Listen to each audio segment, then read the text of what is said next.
What's your thoughts on like the countries that went 100% Bitcoin, like what Venezuela, like how does it work when Bitcoin literally just now it's like one third of all-time highs? Like, like yeah, how does that work? Because they're most likely paying for wheat and exports or imports, things that are coming in US dollars, but then now their Bitcoin is cut in half. Like, is everyone charging more? Like, yeah, like how's that gonna work? It's a good question, dude. I'm an armchair economist, so if I actually knew what the hell I was talking about, I'd be a wealthier person. My feeling on Venezuela specifically is it couldn't have gotten any worse. They had like literally no other options. So I think the shift to Bitcoin was pretty intelligent, all things considered. They couldn't do another commodity-backed currency because they don't have enough commodity base, and they couldn't do another fiat currency because nobody would trust it.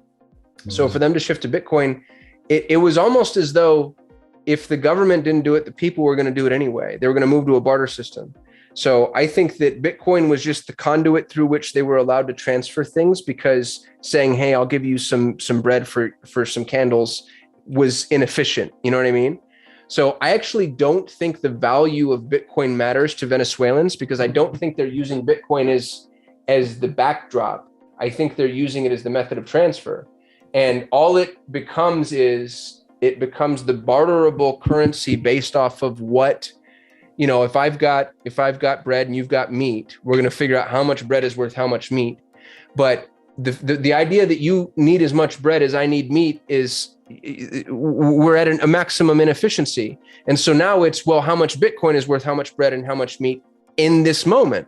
And if Bitcoin goes up or down, who gives a shit, as long as you're not holding. So as long as you're using it as a method of, oh, I bought this and then I went and got that. If you're holding the bag, and some people are, if you're holding the bag, it sucks. And you get caught in that, and then it is what it is. But the fact that Bitcoin is so volatile, I think would actually encourage the idea that, oh, I'm going to use this very quick. I got this for my bread. I'm going to go get some meat. I'm going to go get the thing that I need. So it kind of fires up an economy like that one too, which would have to be, I don't know anything about Venezuela, but it would have to be very heavily service-based and very day-to-day. You're getting your groceries for the day. You're getting the fuel for the day. So I wouldn't be too worried about the destruction of Bitcoin. Not the destruction, but the devaluation of Bitcoin for their purposes.